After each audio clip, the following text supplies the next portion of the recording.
yet to be able to fully analyze the water management plan because we are still in a construction period. So in particular, Reservoir 1 has been empty for the last many months. We did a substantial amount of work up there, and then we're getting ready to do another increment of work this year. So we had to leave it empty this fall so that prospective bidders for the work could inspect the reservoir prior to bidding. We're hoping that once this increment of work is done, we'll be able to refill Reservoir 1 this fall, the fall of 2019. We let a construction contract in spring of 2018. There's a contractor through the Prime Contractor Development Program. We did a tremendous amount of work at the gatehouses that we're building at Reservoir 1. And we did major repair work at Reservoir 1, particularly the parapet wall. And you'll see some pictures that go by that show what we've done to the parapet wall.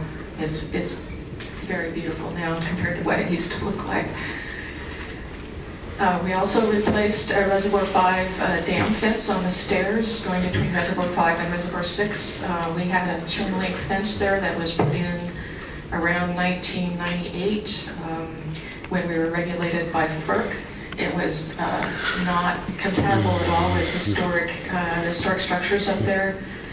We are still required to regulate the reservoirs as dam structures under the state rules because they hold water. So we put in a very nice looking, more historically compatible fence to maintain that slope and prevent erosion on that slope. We hired an art conservator to complete repair and preservation of what's known as the fountain at Reservoir 1. We don't really know the history of that. It's dated 1894, which is the date of construction for Reservoir 1. It's back at the far side of Reservoir 1, and we did a fair amount of work on that to restore it. We've completed design work for this year's construction projects, which are primarily repair work at Reservoir 1 Concrete Basin. We received bids on that yesterday, and we're hoping we'll be able to move forward and get all that work done this year. We continue to work with our representatives from Mount Tabor Neighborhood Association to prioritize work based on the 2016 Mount Tabor Historic Structures Report, the addendum that we worked on, so that we can make sure that repairs are a priority between both the Water Bureau and especially the Neighborhood Association representatives. As far as the interpretive program goes, we have hired a historian through a competitive selection process that Mount Tabor representatives were a part of. We've subcontracted with a local design firm to assist with interpretive display design. We've done, during the last year, a significant amount of outreach, both to the public and gather feedback about the display program. We've had a public open house, an online survey, educational outreach, and a variety of notifications inviting the public to the open house. We've also initiated conversations with the Office of Equity and Human Rights, the city's Tribal Relations Director, the Native American Community Advisory Council, and the Parks Accessibility Advisory Committee.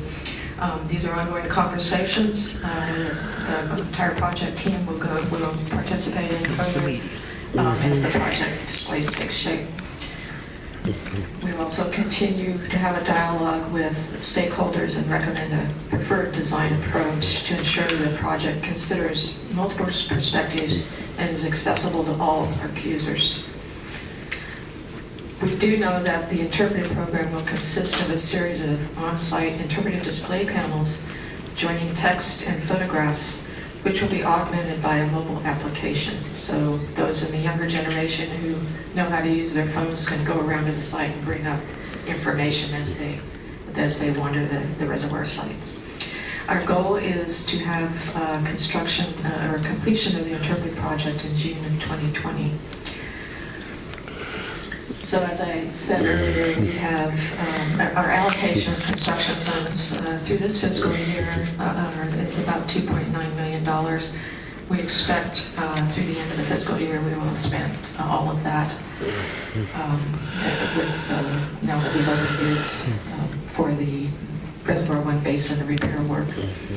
The interpretive program budget is $470,000. We've not spent as much as that, but the bulk of that is for construction of panels. So we continue to move forward and meet on that. And we're going to be, in this next few months, putting together some draft displays for Reservoir One. So in summary, we are very pleased to be able to show Council the progress we've made under Council Resolution 37146 and the work accomplished at Mount Tabor. This project has been a true collaboration with the Mount Tabor Neighborhood Association representatives, especially John Larson and Stephanie Stewart. They've volunteered hundreds of hours to meet and provide critical feedback on the items I outlined above. This project could not have progressed to where we are today without their substantial support and input. I want to acknowledge their enormous contributions to this project, along with Mount Tabor Neighborhood Association members Bing Wong and Kim Lakin. Thank you, and I'd like to turn this over to Stephanie and John unless Council has any questions at this time. I have a question. Sure. Do the gatehouses still serve a purpose? Inlet Gatehouse 6 has a new generator in it that serves the high level on Tabor. We still have an active reservoir at the top of Mount Tabor. The other gatehouse, pardon? Yeah. 5 still has some security features in it. And how many are there total? We have a gatehouse at Reservoir 1, Reservoir 5, Inlet 6, and Outlet at 6. So we have 4 total. Any other questions? All right, I'll turn it over to Stephanie and John. Okay. Hi, again, I'm Stephanie Stewart, and I serve on the community committee that works with the Portland Water Bureau. And that committee isn't just Mount Tabor representatives. We were tasked with building a committee of people from the community, and we also have a representative from Friends of the Park, Bing Wong, who's here. He wants to stand up. And then we also have a preservationist, historian, Kim Lakin, and she actually worked on the original documents that helped to craft the national registration.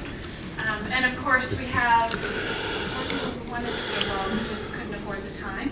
So we maintain sort of an advisory role with other people. We two, John and myself, we are here working on this specific issue as we have for years because protecting the park benefits everyone in the city. We all own Mount Tabor Park. As some of you are a little less familiar with the projects we were just updating you on, and with this council resolution that brings us here every year. We think it makes sense for me to back up just a little and give you context for how this resolution came into being. It's certainly not necessary for me. Okay. Well, I'm going to do a little bit anyway. Well, there's always new people watching at home. Okay, sorry. I'm so glad you're on top of things. We actually did not expect that. That's wonderful. Disruptor. Oh, that's so good to hear.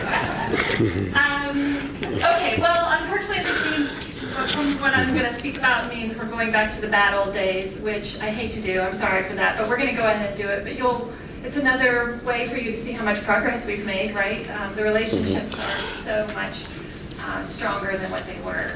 So 4.5 years ago, Portlanders from across the city that we heard from were dismayed by the Water Bureau's plan for how it was going to handle the construction of the disconnection of the reservoirs at Mount Tabor. The plan as first proposed left three massive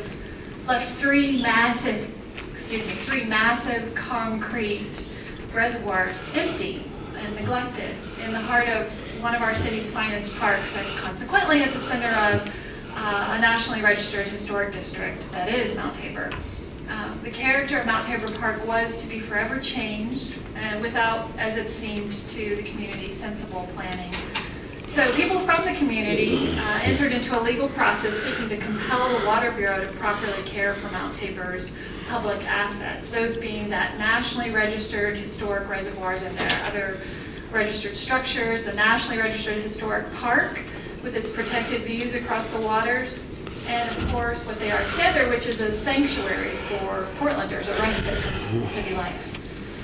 With the legal battle dragging on in the 11th hour, quietly, John and I sat down together with the former Water Bureau Director David Schaff and a Water Bureau engineer Teresa Elliott 7 times for 14 hours of negotiation, without a mediator, without a facilitator, without a net, just us.